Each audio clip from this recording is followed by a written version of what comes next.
दिन पहले सीएनबीसी आवाज ने साइबर स्वराज बचाओ का नारा लगाया था। आज ये देश भर में चर्चा का मुद्दा बन गया है, लेकिन इसके बारे में सिर्फ चर्चा करना काफी नहीं है। नेट न्यूट्रलिटी को बचाए रखने के लिए अब तक 5 लाख से ज्यादा लोगों ने TRAI यानी telecom regulatory authority of India को ईमेल भेजे हैं। इस संस्था ने दरअसल एक 118 पेज का कंसल्टेशन पेपर जारी किया है, जिसमें नेट न्यूट्रलिटी और इंटरनेट कंपनियों को लाइसेंस देने पर राय मांगी गई है। इस पर राय देने के लिए 24 अप्रैल का वक्त दिया गया है, यानी आपके पास सिर्फ 9 दिन बचे हैं। और आज सीएनबीसी आवाज पर हम TRAI से सीधे अपील कर रहे हैं कि वो आम लोगों की बात सुने। इस चर्चा में शामिल हो रहे हमारे साथ टेलीकॉम एक्सपर्ट महेश उप्पल, वकील अपार गुप्ता, apartmentada.com की संगीता बैनर्जी और कुछ ही देर में हमारे साथ जुड़ेंगे IAMAI के प्रेसिडेंट शुभोरे भी हमारे साथ मौजूद है। स्वागत है आप सबका। महेश उप्पल जी, क्योंकि इस डिबेट में प्राइमा फेसी लग रहा है कि आप एक तरफ अकेले हैं और बाकी जो 3 पैनलिस्ट वो एक तरफ है, आपके साथ मैं शुरू करूंगी। क्या अभी भी एयरटेल जीरो और internet.org जैसे प्लेटफॉर्म्स का बचाव किया जा सकता है? क्या नेट न्यूट्रलिटी के कॉन्सेप्ट में कोई भी कंडीशंस या शर्तें हो सकती है? महेश उप्पल जी। जी, ये बड़ा अच्छा सवाल है।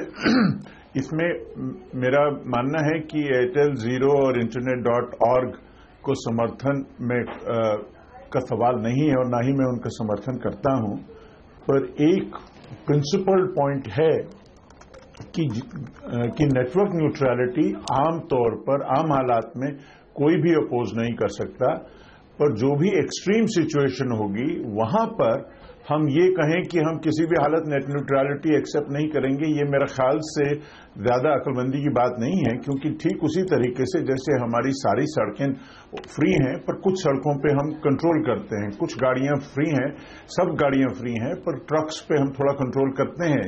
राजधानी एक्सप्रेस सब स्टेशनों पे नहीं रुकती है। तो हम कुछ हालात में जब हमारे पास स्केर्सिटी होती है, जब हमारे पास जो संसाधन है उनमें किसी किस्म की कमी या लिमिट होती है, तो उन हालात में हमको किसी न किसी किस्म का मैनेजमेंट करना पड़ता है और हम करते हैं। तो हम यदि इसको तो एक ऐसे कौन से हालात हैं, इसको हम थ्योरी से लेकर प्रैक्टिकल में ले आए उप्पल जी, और फिर बाकी के लिए मैं सवाल आऊं। हाँ। हमारे कॉन्टेक्स्ट में भारत में ऐसे कौन से इतने इमरजेंसी हालात हैं?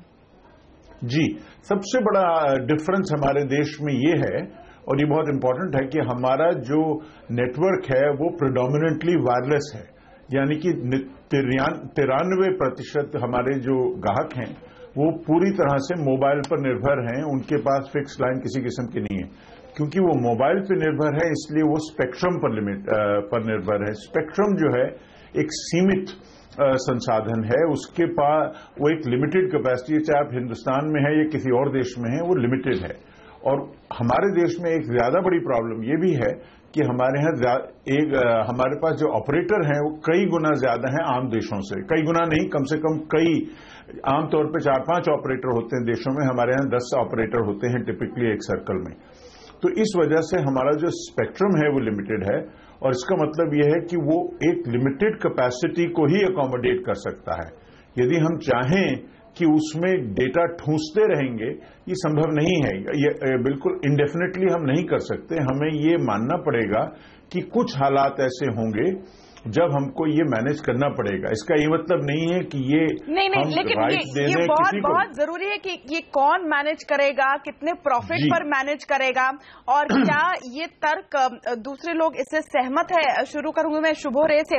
आज आप लोग की मीटिंग हुई और मोबाइल और इंटरनेट कंपनियां कह रहे हैं कि वो नेट न्यूट्रलिटी के पक्ष में है, एयरटेल जीरो प्लान्स के विरोध में है।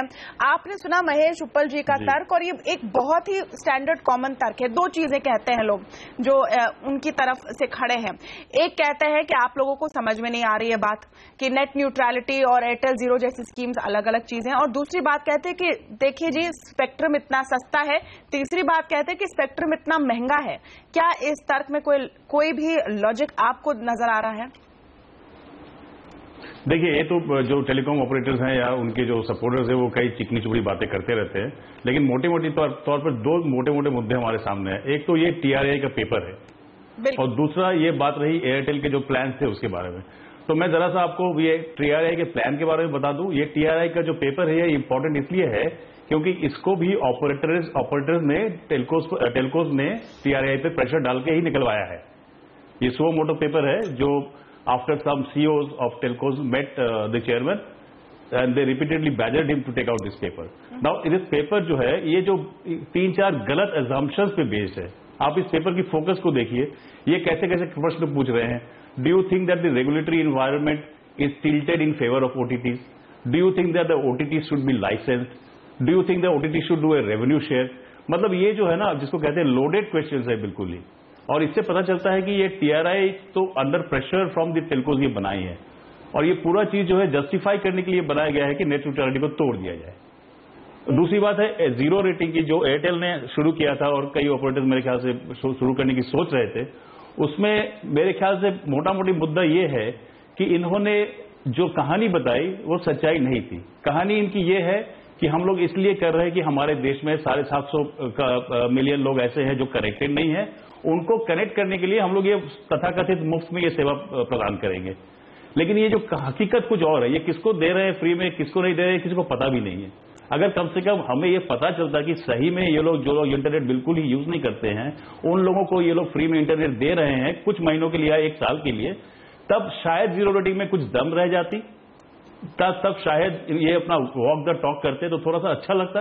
लेकिन ये लोग कुछ नहीं कर रहे, इनको पता भी नहीं इनके कस्टमर कौन है। तो मैं कह रहा हूं जीरो रेटिंग जो एक पॉजिटिव मुद्दा बन के निकल आ सकती थी, वो इनके, मैं क्या कहूं, इनके जो लालच और इनकी जो ग्रीड है, शॉर्ट टर्म ग्रीड है, उसके आक्रमण से ये बिल्कुल विध्वस्त हो गया। नहीं, अभी इसको पॉजिटिव स्पिन देने की कोशिश की जा रही है अपार, ये कहकर कि हम देखो भारत गरीब देश है और यहाँ पर लोगों को जरूरत है इंटरनेट की और हम ऐप मुफ्त में दे रहे हैं, तो इसमें क्या खराबी है। और इसका एक ट्रेंड अगर आप देखें, मार्क जुकरबर्ग ने इस पर एक टाउन हॉल किया, उन्होंने भी कहा कि हम नेट न्यूट्रलिटी के पक्ष में है, लेकिन उन देशों में जहां पर नेट तक पहुंच कम है वहां के लिए कुछ अलग नियम बनाने चाहिए।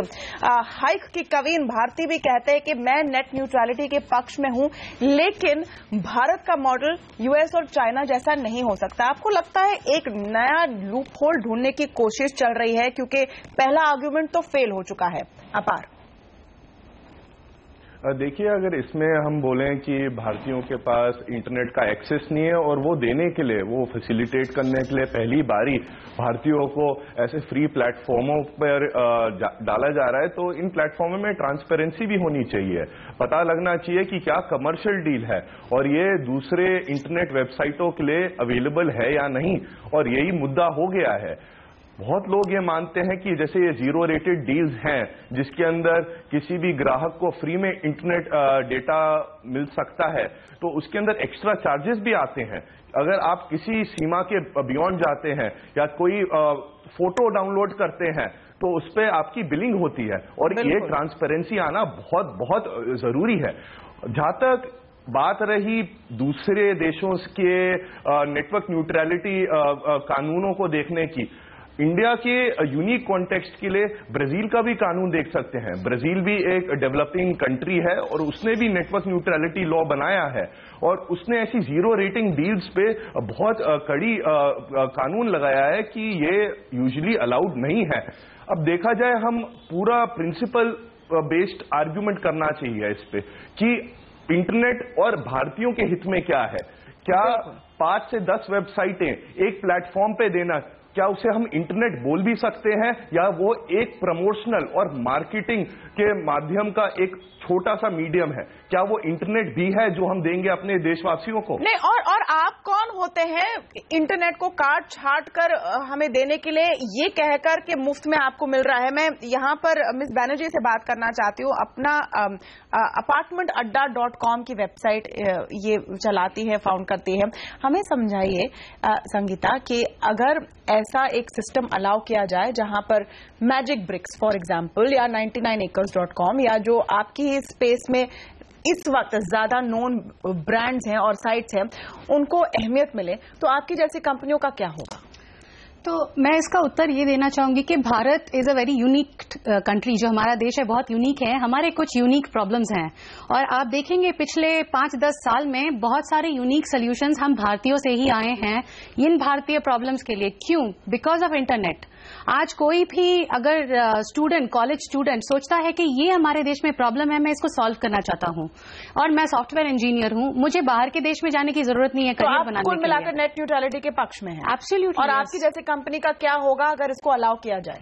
देखिए, अगर ऐसा होगा तो जो आज है, जिसके पास आज पैसा है, वो शायद जो एयरटेल जीरो या जो भी कंपनी हमको फ्री में जो प्रोवाइड करेंगे कि अगर आप हमें पैसा दोगे तो आपके यूजर्स आपका साइट फ्री में एक्सेस कर पाएंगे, सिर्फ उनका मुनाफा होगा। सिर्फ वो लोग एक एलीट कैटेगरी में चले जाएंगे।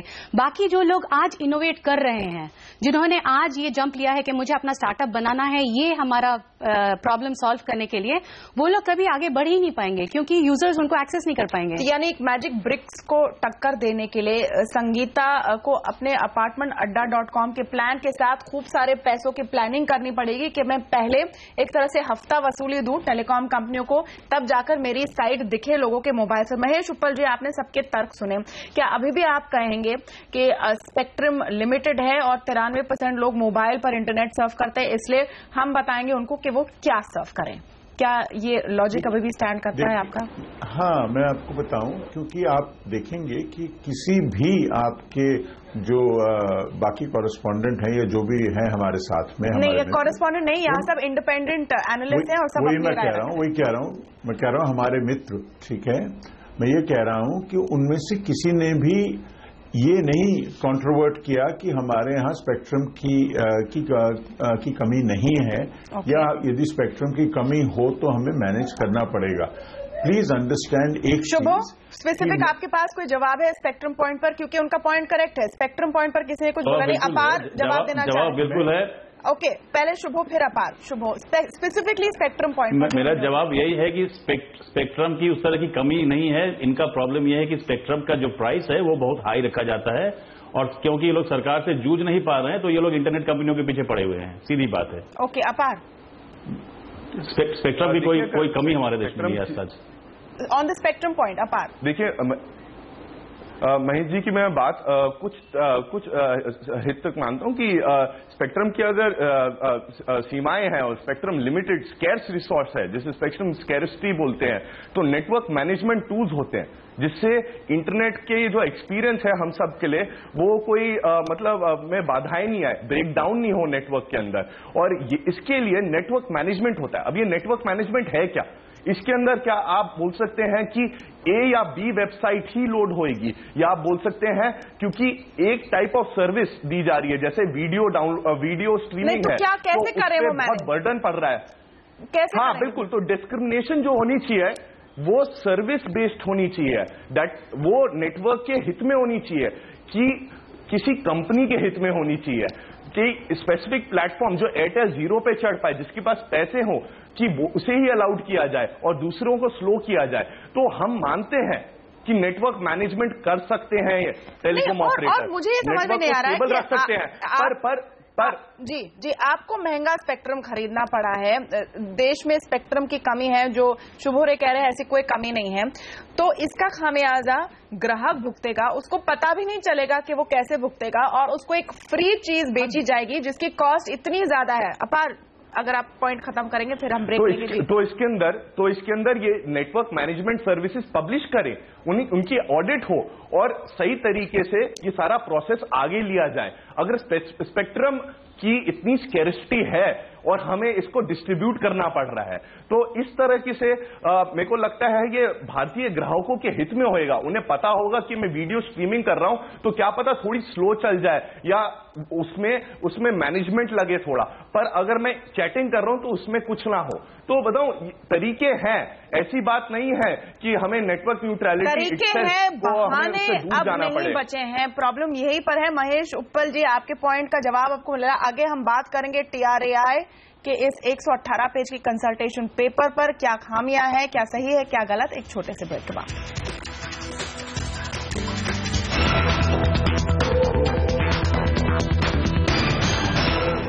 TRAI TRAI के 118 पन्ने के कंसल्टेशन पेपर में ऐसी बातों पर राय पूछी गई है जिसका सीधा असर आपके इंटरनेट इस्तेमाल करने के एक्सपीरियंस पर पड़ सकता है।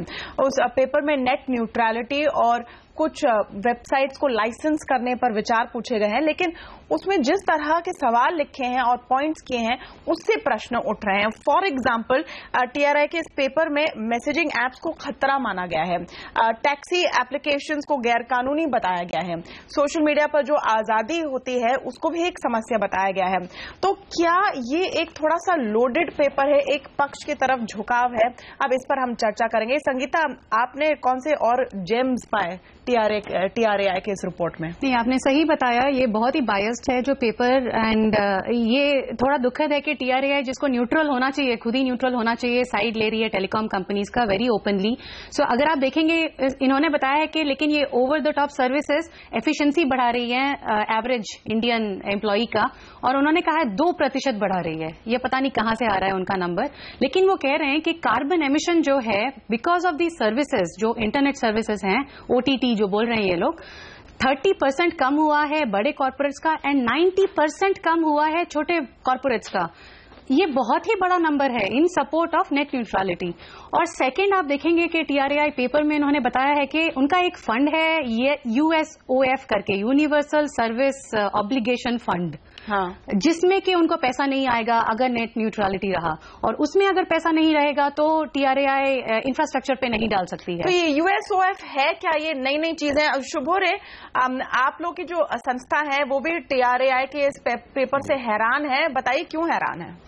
बिल्कुल, हम तो इसलिए हैरान है कि मुझे व्यक्तिगत रूप से लग रहा है कि ये पेपर जो है 4-5 ऑपरेटर्स के जो सबमिशन थे उनसे कट एंड पेस्ट करके बनाया गया है। तो अगर फ्रैंकली बताया जाए तो इसमें जो एप्लीकेशन ऑफ माइंड होती है ना, जब आप कोई पेपर लिखते हो, उसमें हुआ ही नहीं है ये एप्लीकेशन ऑफ माइंड, जिसने भी लिखा है ये पेपर। और इसके लिए मैं बताऊं, अब किस तरह से बेहूदे प्रश्न पूछे गए इसमें। आप देखिए, should the internet companies be licensed, एक जगह लिखा हुआ है। भाई किस चीज का लाइसेंस, काहे का लाइसेंस? एज्यूम किया गया है, इसमें एज्यूम किया गया है कि इंटरनेट कंपनीज कोई लॉ अबाइड नहीं करती है, वो वर्चुअल वर्ल्ड में ऑपरेट करती है। उनको ये भी पता नहीं है कि सारी इंटरनेट कंपनियां जो भी है इंडिया में, भारतीय हो या विदेशी हो, सारे इंडियन लॉज फॉलो करते हैं। और प्लस उसके ऊपर से हमारे पास IT एक्ट है जो बहुत ही कॉम्प्रिहेंसिव और बहुत ही ओवरबियरिंग एक्ट है। तो इस तरह के 3-4 अजम्पशन है किस तरह का रेवेन्यू शेयर होना चाहिए ऑपरेटर और revenue share I think is the key word यहाँ पर। और महेश उपल और फिर मैं अपार गुप्ता के पास आऊंगी। यहाँ पर जो एक्यूजेशन है ये है कि टेलीकॉम कंपनियां कुल मिलाकर कह रहे हैं कि देखो ये एप्स ना बड़ा पैसा कमा रही है, इसमें हमारा हिस्सा क्यों नहीं हो। इनकी जेब में टेलीकॉम कंपनियां हाथ डालना चाहती है और वो TRAI से इसका लाइसेंस चाहती है। क्या ये तस्वीर है कुल मिलाकर जो हमें समझ में आ रही है, सही है? मेरा ख्याल से कुछ हद तक सही है और मैं इससे TRAI से सहमत नहीं हूं इस मामले में। मेरा कहने का मतलब यही है कि यदि दो सर्विसेज एक दूसरे जैसी हैं, जैसे कि आप जानती हैं कि WhatsApp और SMS में फर्क नहीं है, वो वॉइस ओवर IP कॉल जैसे आप स्काइप हैं और आपकी ऑर्डिनरी फोन कॉल में बहुत ज्यादा फर्क नहीं है। इसके बावजूद उनके लिए जो रूल्स हैं हमारे देश में वो अलग अलग हैं। इनमें पैरिटी होना एक आवश्यक बात है। इसका ये मतलब नहीं है कि जिन पर लाइसेंस लगता है या जिन पर नहीं लगता उन पर आप लगाइए या OTT को। पैरिटी से क्या पॉइंट है आपका कि इस पर चार्जेस मतलब उतने ही पैसे लगने चाहिए? देखिए, यदि आप एक किस्म की सर्विस बगैर लाइसेंस फी के देते हैं तो दूसरी सर्विस को भी लाइसेंस फी के बगैर देने का हक होना चाहिए ऑपरेटर को, उसमें तो कोई गलती नहीं है। इसका ये मतलब नहीं है कि आप जो आदमी लाइसेंस के बगैर दे रहा है उस पर आप लाइसेंस लगाएं, पर इसका ये मतलब है कि यदि एक जैसी सर्विसेज हैं तो उनके एक जैसे रूल हों। इसमें तो कोई भी कोई इलॉजिकल बात नहीं है। और जहां तक मैं एक पिछले पॉइंट पे आ जाऊं, स्पेक्ट्रम की कमी जो है ये फिजिक्स का मामला है, इसमें कोई राय नहीं हो सकती है। और यदि स्पेक्ट्रम की कमी ना होती तो गवर्नमेंट को 1 लाख करोड़ नहीं मिले होते। यदि स्पेक्ट्रम की कमी ना होती तो ऑपरेटर लोग गवर्नमेंट को बार बार ये ना बोल रहे होते कि आप ऑक्शन ज्यादा कीजिए। लेकिन इसको तो लोगों के इंटरनेट चॉइस की आजादी से जोड़ने तक का जो तार है ना महेश उपल जी, वो बहुत खिंचा हुआ लग रहा है। वो ठीक कह रही हैं, पर उसका मतलब इसका आउटकम नहीं हो सकता है कि मेरा मोबाइल सर्विस प्रोवाइडर डिसाइड करे मैं कौन सा साइट फास्ट देखूं रखूं, कौन सा सही बात है, सही बात है। और इसलिए हमको रूल्स चाहिए कि किस कंडीशन में हम नेटवर्क न्यूट्रलिटी का वायलेशन टॉलरेट करेंगे। हमारा रूल नेटवर्क न्यूट्रलिटी होना चाहिए, पर हमें टॉलरेट करने की क्या कंडीशंस है उसमें देखना है। ठीक उसी तरीके से जैसे हमारी सारी सड़कें नॉर्म में कोई प्रॉब्लम नहीं है, पर टोल ब्रिज में हम पैसे लेते हैं, लेकिन आप सबसे लेते हैं। आप नहीं कहते कि मर्सिडीज की गाड़ी मुफ्त में जाएगी क्योंकि ये महंगी है, लेकिन जो दूसरी लोकल गाड़ी है वो नहीं। शुभ, आपके पास कोई इनका काउंटर है? 2 पॉइंट उन्होंने उठाए। एक तो उन्होंने पॉइंट ये उठाया कि स्पेक्ट्रम जो लिमिटेड है, जो आपने कहा वो नहीं हो सकता क्योंकि स्पेक्ट्रम लिमिटेशंस हैं और वो जरूरी है। दूसरा पॉइंट ये भी कह रहे हैं कि पैरिटी होनी चाहिए। अगर व्हाट्सएप का इफेक्ट और एसएमएस का इफेक्ट एक ही है तो उसकी लाइसेंस फीस में अलग अलग दाम क्यों? नहीं, लाइसेंस फीस देखिए, लाइसेंस फीस जो देते हैं वो लोग स्पेक्ट्रम के लिए देते हैं, हमें स्पेक्ट्रम नहीं मिलता है, नहीं गलत सर्विस है। तो उसमें आप पैरिटी कैसे ला सकते हैं? किस चीज का लाइसेंस चाहिए हमें? अगर हमें लाइसेंस दे के अगर हम लोग एट पार हो सकते हैं तो आपको चाहिए आप गवर्नमेंट से आर्ग्यू करो, आप गवर्नमेंट से कहो कि आप वॉइस और एसएमएस के लिए लाइसेंस हटा दो हमसे। वही तो कह रहे हैं। हमारे ऊपर क्यों चढ़ाव कर रहे हो, हमारे कस्टमर्स के ऊपर क्यों चढ़ रहे हो? जो महेश जी कह रहे हैं कि पैरिटी होनी चाहिए, तो पैरिटी हमें लाइसेंस देके तो नहीं होगी ना। पैरिटी उनसे लाइसेंस हटा दो आप, हमें क्या प्रॉब्लम है उनसे लाइसेंस हटाने से? नहीं, और मुझे पैरिटी कमर्शियल थोड़ी होगी, हम स्पेक्ट्रम। मुझे एक दूसरी बात आपने जो कही वो प्रेफरेंशियल ट्रीटमेंट की जी, उसमें तो देखिए कई तरह के उदाहरण इस तरह के दिए जा सकते हैं। रोड पे गाड़ियां चलती है फलान ढिमकान, लेकिन जब बिजली जाती है आपके घर में, बिजली वाले आपसे इस तरह से चार्ज नहीं करती कि आप फ्रिज पे चलाओगे तो आपसे ज्यादा पैसा लिया जाएगा और बल्ब जलाओगे तो कम पैसा लिया जाएगा। बिल्कुल, एसी चलाएंगे तो ज्यादा पैसा, कूलर चलाएंगे तो कम।